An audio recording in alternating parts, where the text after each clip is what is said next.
passion des hommes qui gagnent avec Je mets pour homme.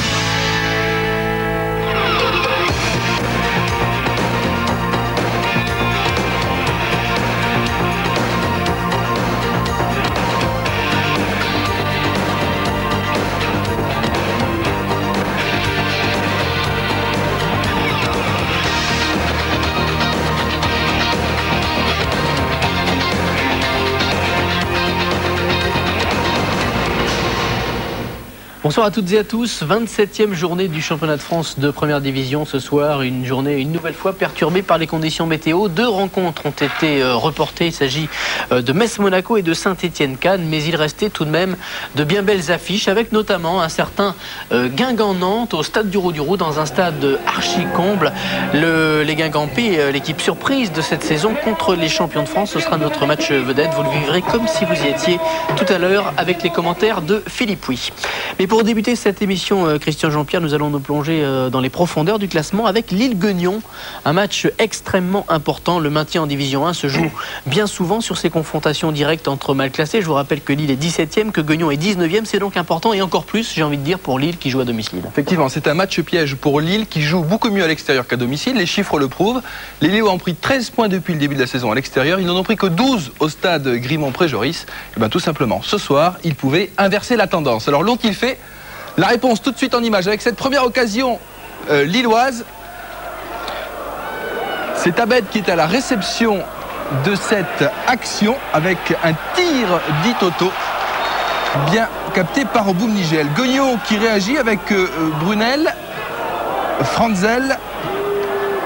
Un ballon dans la surface de réparation. Et finalement ce sera un tir de Poinçon arrêté par Aubry. 2 actions tout de même pas très dangereuses. Les 2 équipes s'observent en seconde mi-temps. Rabat pour Dindeleu, un centre superbe. Et regardez le contrôle de Boutoil qui marque là le but lillois. Boutoil, l'une des grandes révélations en D1 cette année. 1-0 donc pour Lille devant Guignon. Coup franc de Brunel, il est contré. Remise de Fanzel vers Chandiou qui reçoit un coup de pied au visage de la part de Dunker. Sivière, l'arbitre accorde un coup franc à 10 mètres. Un très bon coup franc donc indirect pour Brunel. Une balle d'un partout, cela passe à côté des buts lillois. Corner lillois justement maintenant, botté par Colo. Tête de Sierbiarski, elle est superbe, pleine lucarne. Et 2-0 pour Lille qui fait la différence à domicile. Superbe but d'Antoine Sibierski qui avait marqué contre Lens d'ailleurs mardi. Un superbe coup franc. Nouvelle action lilloise avec Colo et Antoine Sibierski au ras du poteau. C'était donc une action lilloise. En voici une autre avec un bon déboulé et un superbe arrêt de Boumnigel. 2-0. Moi qui ai joué en 2e division, on avait l'impression qu'on jouait sur un faux rythme et plutôt un match de 2e division avec du marquage individuel. Et on a eu un peu de mal à se réveiller. Et bon, je pense que comme je vous dis, l'important c'était de gagner. Et je pense qu'on l'a fait, qu'on a mis un peu l'équipe de Guignon derrière nous et c'est important. Voilà, Denis Abed qui a été licencié par Valenciennes, club de National 1 en cours de saison, a signé à Lille et c'est une belle histoire puisque maintenant il est titulaire depuis 3 matchs. Et je crois que c'est même le beau-frère d'Éric Millot, le patineur. Ah, vous en savez? Ah oui, j'en sais, je sais tout sur lui. En tout cas, c'est une victoire très importante dans la perspective du maintien. Le maintien, c'était également l'objectif de l'OGC Nice, mais les Niçois font mieux que cela. Ils sont bien calés au milieu de tableau, à la 12e place, et puis ils se sont fait la réputation d'une équipe très difficile à manier. Le problème pour Albert Raymond, c'est une certaine irrégularité, surtout à domicile. Ce soir, les visiteurs étaient alsaciens. Oui, pour ce déplacement sur la Côte d'Azur, les Alsaciens étaient privés de Marc Keller et de Mostovoy qui était retenu avec la sélection russe à Malte. Côté niçois, de nombreuses absences, 7 au total, dont celle de Lionel Letizy, le gardien. Il était remplacé par un jeune joueur que vous allez découvrir maintenant. Il s'appelle Abdellah Ba. Il a tout juste 20 ans. Il est d'origine sénégalaise. Il jouait donc ce soir au Stade du Ré son premier match en première division. Et il va avoir du travail car les Strasbourgeois attaquent avec ce coup franc de Zitelli. Et Ba se rassure donc sur ce premier ballon. 7e minute, un ballon côté gauche maintenant avec Régis. Régis, un bon centre de Régis, reprise acrobatique, elle ne l'est même pas d'ailleurs, mais une belle reprise qui est gauche de David Zitelli qui marque donc qui ouvre le score 1-0. On revoit donc cette reprise du gauche, intérieur du gauche. Elle est pas mal quand même, hein. Super but de David Zitelli. Il reste du temps encore aux Niçois pour revenir. Il reste exactement 37 minutes qu'ils vont pousser d'entrée avec une superbe frappe de Jérôme Niaco. Et c'est Wenzel qui parvient à dévier. 20e minute maintenant, un ballon de Nagbe. Un bon centre et but au deuxième poteau. But de Collet qui permet donc à Nice de recoller au score. Un partout donc entre Nice et Strasbourg.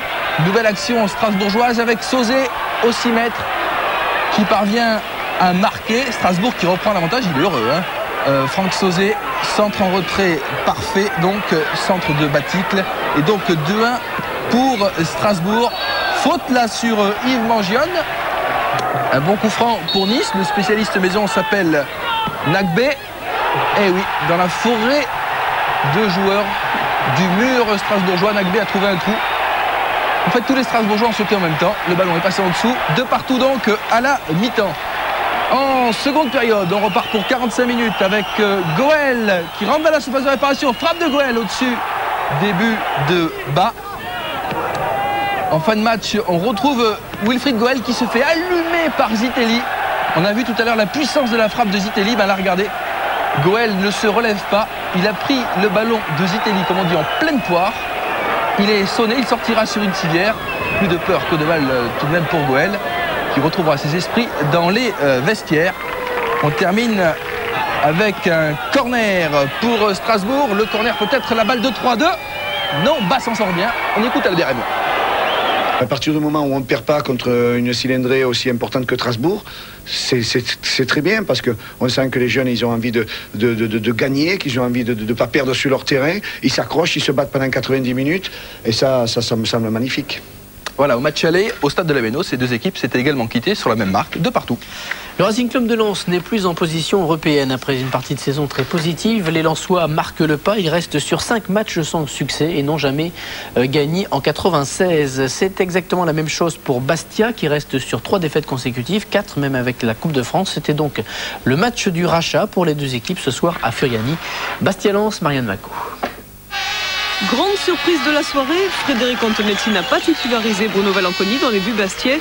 André Biancarelli est lui titulaire pour la seconde fois de la saison. On n'assiste à aucune attaque pendant un quart d'heure et puis Lens s'approche timidement du but bastiais par ce tir de l'Aigle. Et puis avec cette action qui, comme souvent du côté de Lens, va arriver chez Delmotte, couloir gauche, un centre pour Titi Camara, mais le gardien passe devant lui. 23e minute, à Lens, Adjevi Boko est remplacé par Oruma et cette réorganisation profite au Bastiais. Drobniak réussit un crochet, un tir qui se transforme en but. 1-0 pour Bastia, 18e but pour Drobniak semble-t-il, mais au ralenti et même sur le terrain on le voyait, il y a eu un contre de Dehu qui a surpris Varmuz et surtout l'a pris à contre-pied, donc but contre son camp de Dehu. 1-0 en tout cas pour Bastia et 5 minutes plus tard, le duo de meilleurs buteurs de l'équipe corse sévisse, Drobniak pour Rodriguez, un tir qui rase la cage de Lens. Lens qui réussit une jolie percée côté gauche avec l'Aigle et une balle qui va encore sur Camara et la balle frôle le montant du but. Bastia repart. Swirzewski lance Rodriguez. Bruno Rodriguez amortit et frappe. La balle surprend Varmuz. 2-0 pour Bastia face à Lens. Bastia respire. L'équipe n'a pris qu'un point dans le championnat en 96. La mauvaise série semble prendre fin grâce à ce 9e but de Bruno Rodriguez cette saison en D1. On va bientôt rentrer au vestiaire. Lens ne baisse pas les bras ni les jambes. Camara va essayer de contourner Biancarelli. Il y parvient, centre pour Vérel. Et lui, il est devancé par les défenseurs bastiais. Mi-temps 2-0 pour le Sporting Club de Bastia. Et retour très motivé des Lensois sur le terrain. Pierre Lègle en pivot sur cette passe de Camara. Mérieux maintenant réussit un grand pont et frappe pour Vérel. Lui trouve le poteau de Biancarelli. Ce premier quart d'heure de la deuxième période appartient vraiment aux Lensois. Camara se procure encore une drôle d'occasion. Elle est arrêtée cette fois-ci par le gardien corse. Et puis Bastia, contre toute attente, au cœur de cette domination sang et or, se distingue. Loret pour Rodriguez. Deuxième but de la soirée pour Bruno Rodriguez. Et ça lui fait un contre 10 buts. Et cela donne un score bien propre, bien net pour l'équipe de Bastia. 3-0 face au Racing Club de Lens. Et une fois de plus, l'adversaire nordiste ne démissionne pas. Et une fois de plus, Titi Camara menace à l'entrée de la surface bastiaise. Et Biancarelli arrête en 2 temps ce tir. Bastia est en confiance, il y a de quoi. Coup franc de Zwierziewski pour Drobniak. Il lobe Varmuz, mais ne trouve que le petit filet à l'arrivée. Pas vraiment de chance. 5 dernières minutes à jouer, Lens bouge toujours. Delmotte renverse de l'autre côté. Une balle qui revient sur Oruma. Il passe entre deux joueurs avec un petit peu de chance. Balle pour Camara. Il sauve l'honneur pour le Racing Club de Lens, 3-1. Titi Camara profite du travail d'Oruma, mais réussit à mettre cette balle au fond proprement. Et comme Drobniak, il est le meilleur buteur de son club avec son 8e but en championnat. Et à la stupeur du public, sur ce corner de Mérieux et ce tir de Delmotte, eh bien la balle revient encore dans les pieds des Lensois. Sikora reprend, but d'Eric Sikora. Lens revient à 3-2 et cela crée un peu d'énervement très perceptible. Bastia se rend compte qu'elle peut perdre très vite son avantage. Il ne reste que 3 minutes à jouer. Fin de match électrique. La preuve, une châtaigne pour Fouet qui lui vaut une expulsion et même sanction pour le Bastiais, Roll.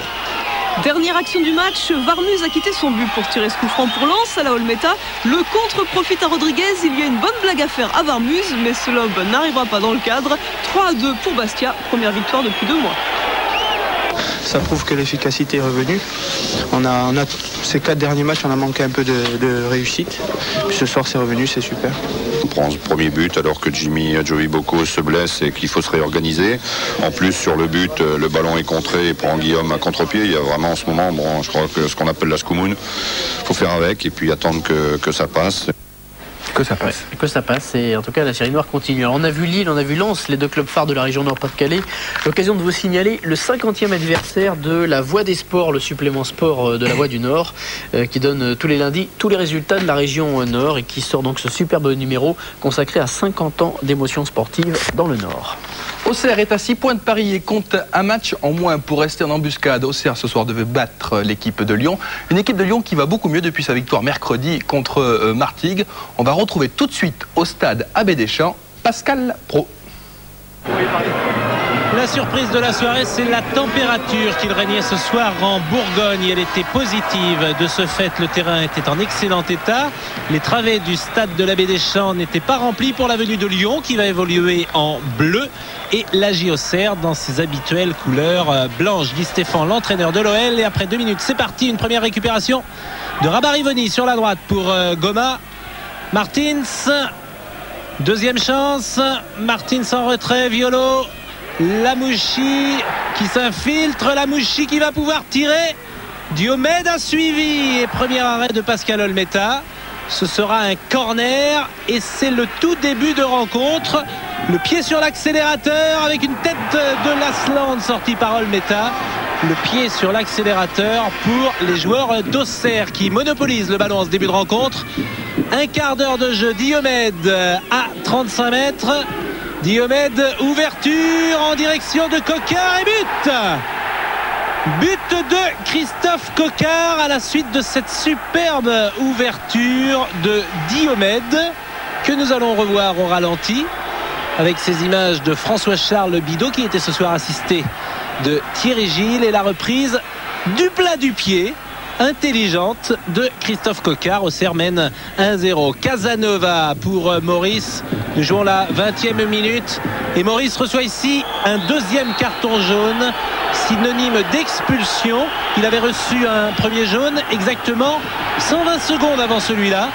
Expulsion de Florian Maurice. Lyon va jouer à 10 durant 70 minutes et le ballon est toujours auxerrois avec Lamouchi pour Martins, un centre venu de la droite, tête de Sassu, c'est une reprise de Violo à 20 mètres qui passe à un bon mètre de la cage de Pascal Olmeta. 1-0 pour Auxerre et c'est justifié à la mi-temps.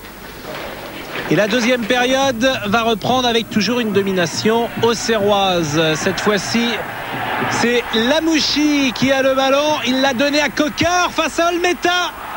Bonne sortie de Pascal Olmeta alors que Casanova avait dégagé. Ensuite, de rares réactions lyonnaises durant cette rencontre. Roche donne ici à Anselmini. C'est l'un des rares tirs de cette rencontre. Très peu d'occasions. Les Auxerrois le plus souvent dans la surface de réparation lyonnaise. Sylvestre, Martins, ballon perdu mais le pressing est auxerrois avec Corentin Martins, avec également Violo qui a donné à Diomède. Diomède qui se relève et qui marque. Deuxième but de Diomède. Il avait donné le premier, il marque le deuxième.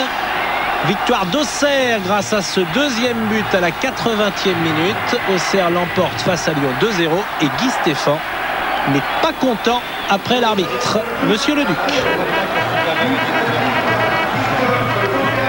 Je crois que sur l'ensemble du match, Auxerre a montré beaucoup de choses dans les duels comme ils ont l'habitude de le faire. Ils ont été entreprenants.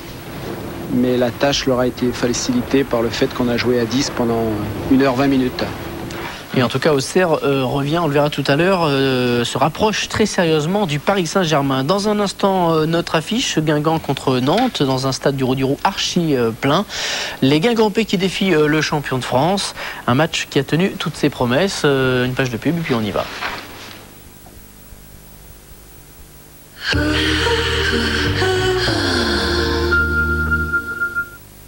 Stress, pollution, votre cuir chevelu est agressé. Pellicule, cheveux ternes. Et demain, chute de cheveux? La solution, c'est Pétrolane, un complexe unique riche en extraits naturels. Chaque matin en massage, Pétrolane stimule le cuir chevelu. Élimine les pellicules. Ralentit la chute des cheveux. Votre cuir chevelu respire. Vos cheveux sont nets.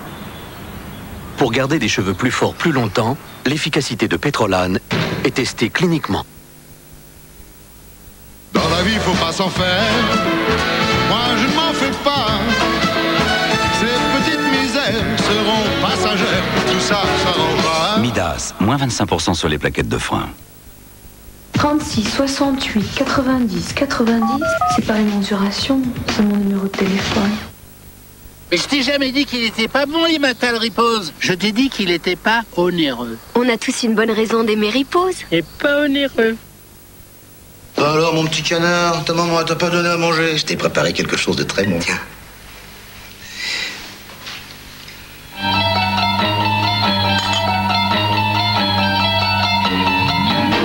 Peugeot 806, la voiture que les enfants conseillent à leurs parents. Regardez, aucun rasoir n'est plus précis, ne rase avec plus de confort que Gillette Sensor XL. C'est le seul rasoir avec des lamelles souples qui protègent votre peau et 2 lames montées sur ressort qui s'adaptent à votre visage. Aucun rasoir n'est plus performant que Gillette Sensor XL.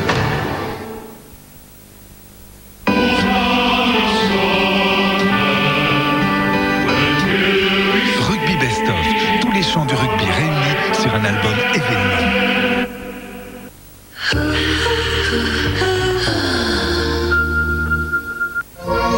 Ciné dimanche avec Whirlpool. Entrez dans un monde fantastique. Whirlpool, le monde de l'électroménager. C'est parti! Une fois par an, les marmottes adorent se retrouver en famille. Il y a 50 000 gonzesses dans cette station. Merde, il a fallu que tu la sautes, elle, la fille de Max, ma nièce. Oh, une gaffe. Au lieu de lui dire je t'aime, j'y sors, je dors.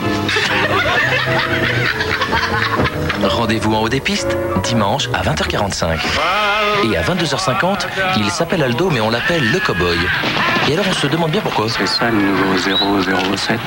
Votre second film du dimanche. Pour participer au concours Joueurs d'exception avec Jamais pour Homme, répondez à la question suivante. Vous pourrez gagner la gamme complète des eaux de toilette déodorants et après-rasage Jamais pour Homme présentées dans leur mallette acier. Parmi les bonnes réponses, un tirage au sort désignera les gagnants d'un voyage pour 2 personnes à l'Euro 96 pour assister à un match de l'équipe de France. Pour jouer, téléphonez au 36 68 75 76 ou par Minitel. Le concours Joueurs d'exception, la passion des hommes qui gagnent avec Jamais pour Homme. Voilà. Christian Jean-Pierre a la réponse pour gagner la valise d'acier. Guingamp-Nantes, peu de gens auraient pensé en début de saison qu'il allait s'agir d'un match au sommet.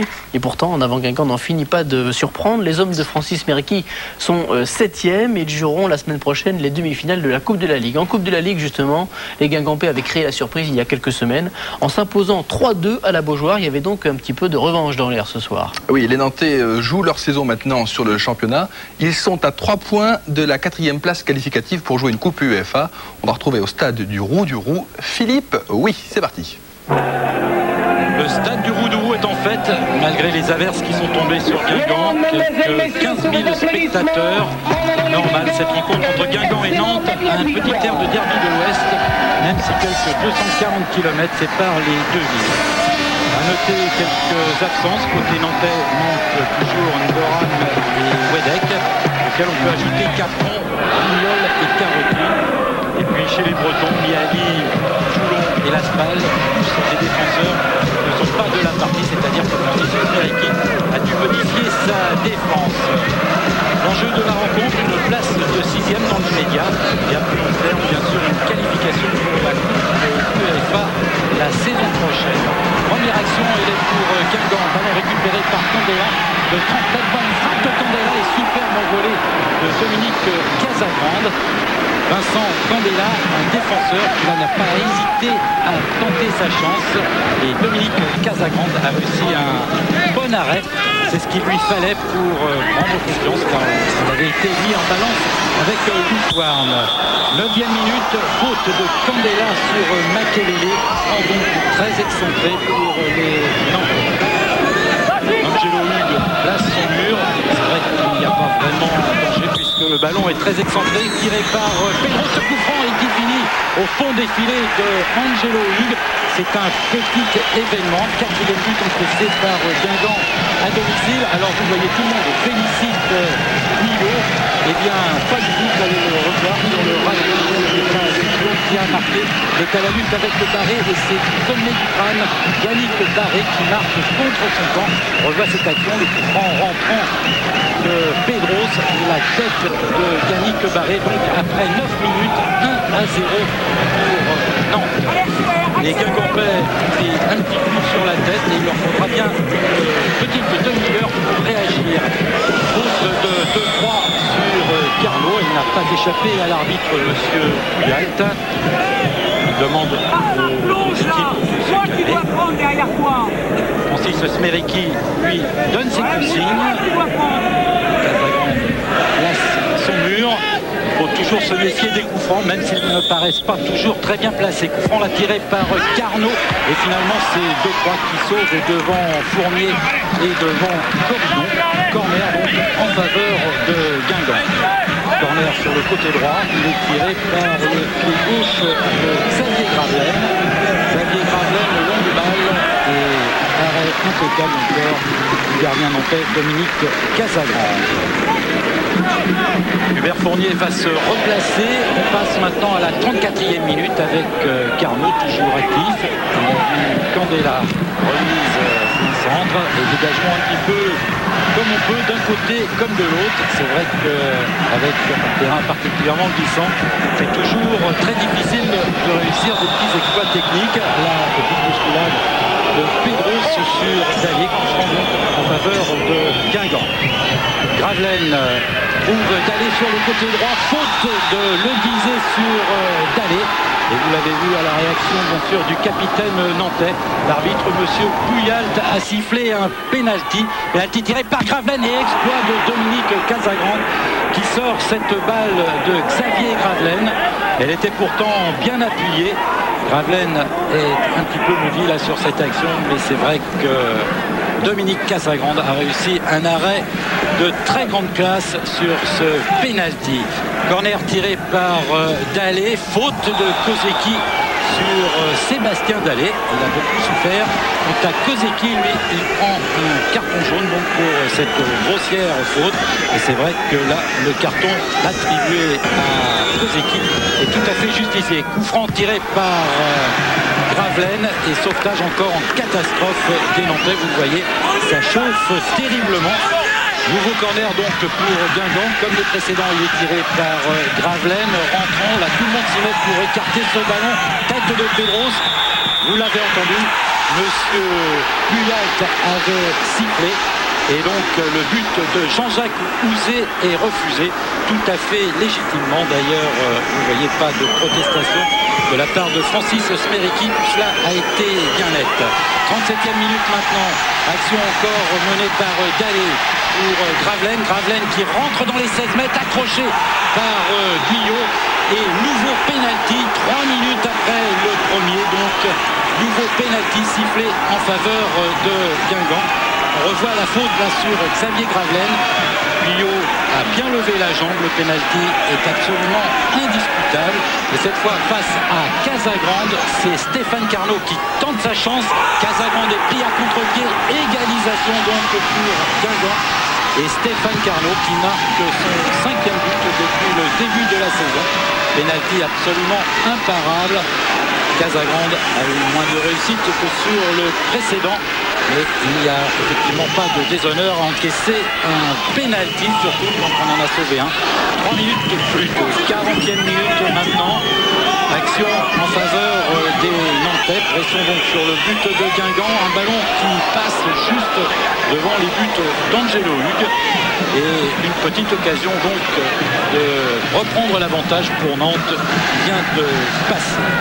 Et les Nantais qui ont concédé un résultat nul à l'aller au Guingampais voudraient bien aujourd'hui réussir un bon résultat face à cette équipe de Guingamp.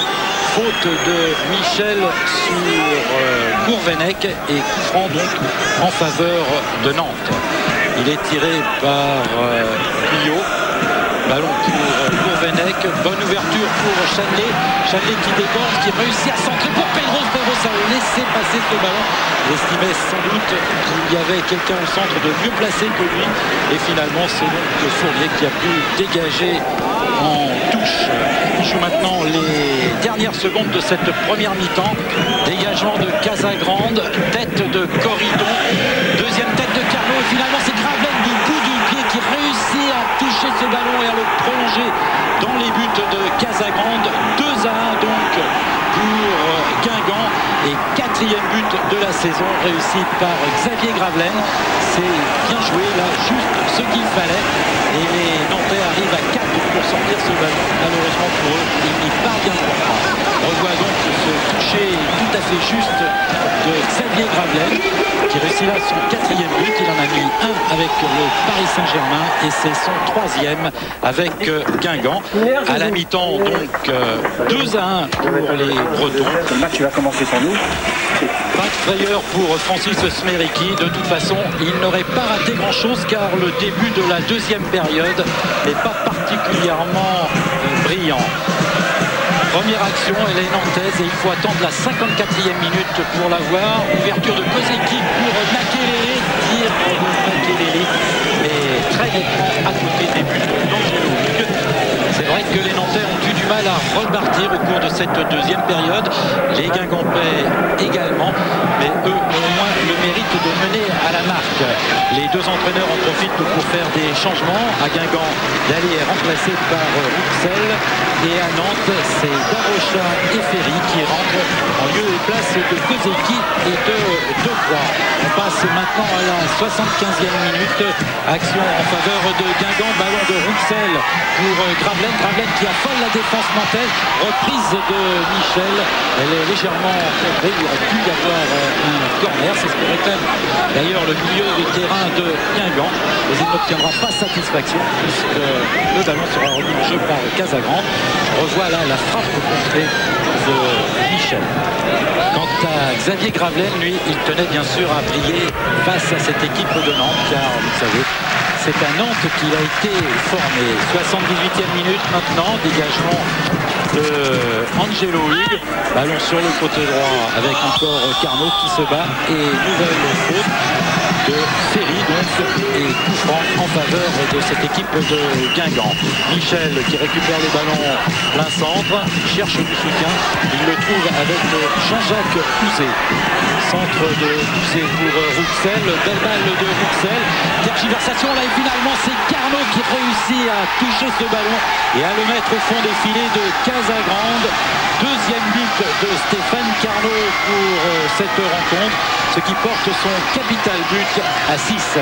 Angelo Hugues sent que les Guingampais tiennent le bon bout et c'est vrai que là sur cette action, si Carnot a le mérite de bien suivre et d'être opportuniste, les joueurs de Nantes eux ont particulièrement mal joué ce but, se sont tous fait des politesses et à l'arrivée donc le ballon a terminé sa course au fond des filets de Casagrande.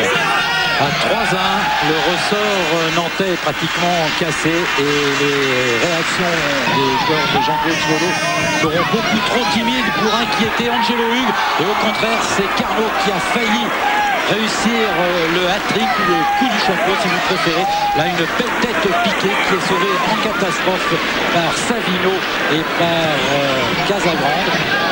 Dernière action maintenant, elle est amorcée par les Nantais et finalement c'est encore un contre que va placer Jean-Jacques Houzé, combinaison avec Rouxel, Châtelet, contré une nouvelle fois, ballon récupéré par Xavier Gravelaine, accroché par Guyot, frappe de Gravelaine, c'était bien tenté mais bien arrêté aussi par le gardien nantais.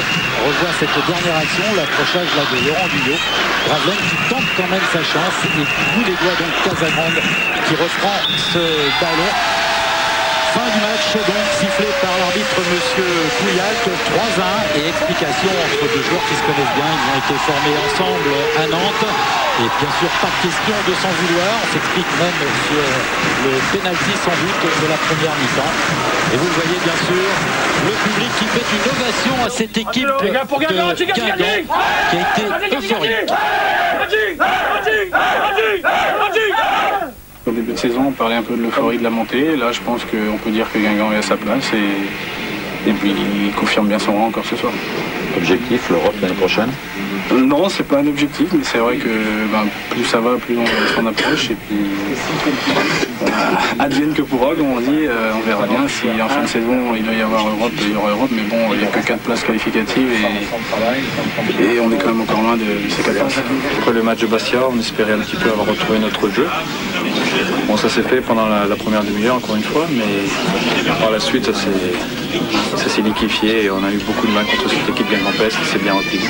Vous avez des inquiétudes pour l'avenir? Disons que c'est certain, c'est pas la joie, parce que c'est une nouvelle défaite. Mais bon, on y croit encore, je crois que l'Europe c'est encore possible et je crois que c'était l'objectif du club cette saison. Il va falloir se retrousser les manches et puis y croire jusqu'au bout. Voilà, excusez-nous encore pour les petits problèmes de son en début de reportage, mais les images, il faut bien le dire, rattraper le coup, car le match était superbe. Guingamp qui en 3 matchs cette saison n'aura jamais perdu contre Nantes, en championnat 1 nul, 1 victoire, et en Coupe de la Ligue, je vous le disais, 1 victoire. On a vu presque tous les matchs, Christian, de cette 27e journée, puisque 2 rencontres, nous vous le disions, ont été annulées.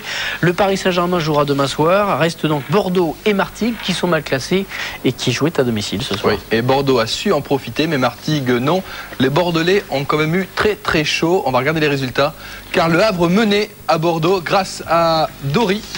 Et les Bordelais sont revenus grâce à Dogon, Vischke et Frisansen. Il a noté 2 retours sympathiques, celui de Christophe Dugarry qui a joué 60 minutes, on ne l'avait pas vu depuis un certain temps sur le terrain. Et puis celui encore plus sympathique peut-être de Jean-Pierre Delaunay, victime d'une très grave maladie qui a fait sa rentrée ce soir après lui de longs mois, très très longs mois d'absence.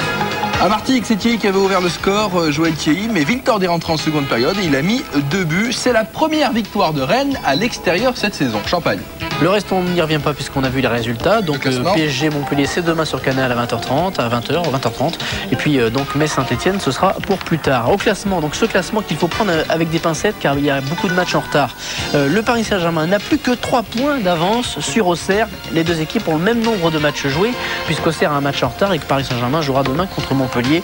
Donc 3 points seulement pour l'instant entre Auxerre et Paris. Les Messins sont 3e. Eux, ils ont 2 matchs de retard sur Paris et sur Auxerre. Donc ils ont un potentiel de revenir à 1 point du Paris Saint-Germain. Confirmation de la chute un petit peu de Lens, et Guingamp revient bien, qui a un match en moins que Lens-Guingamp.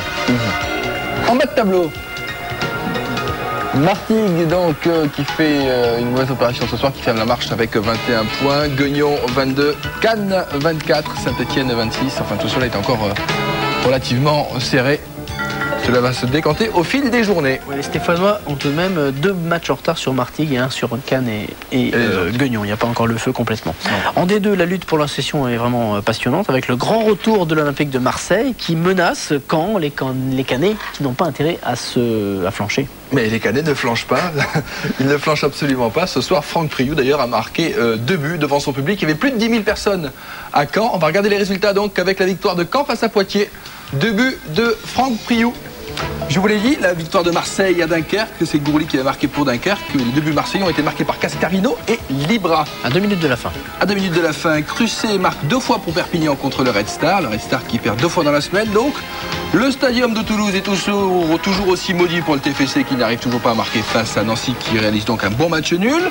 Châteauroux n'a pas marqué au Mans. 2 partout entre Louan-Cuiseaux et Valence. Valence a marqué à la première minute et à la 90e minute. Mulhouse 3-0 devant Lorient.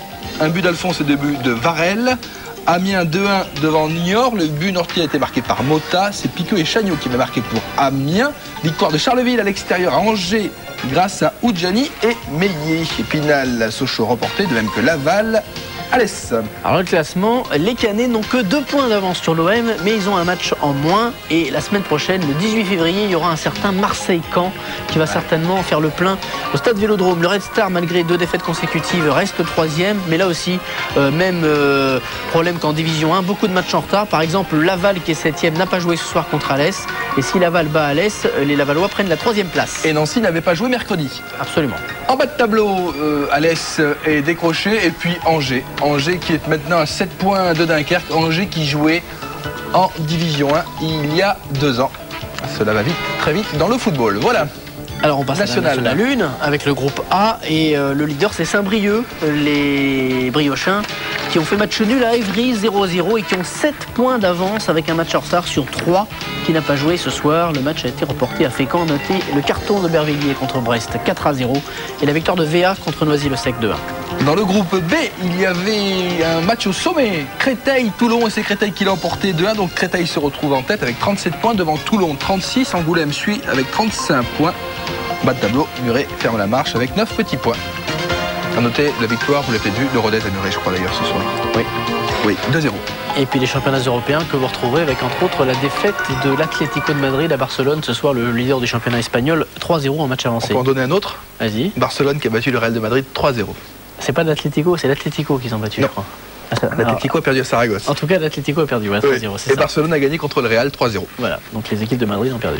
Voilà, Formule Foot est terminé. Inutile de vous rappeler le rendez-vous rituel de Téléfoot demain. C'est fait d'ailleurs à 10h45. Puis dans un instant, si vous aimez à la fois les sports mécaniques et les sports de glace, vous avez rendez-vous avec les 24 heures de Chamonix. C'est superbe. C'est superbe. Bonsoir à tous et à la semaine prochaine. Bonsoir. Bonsoir.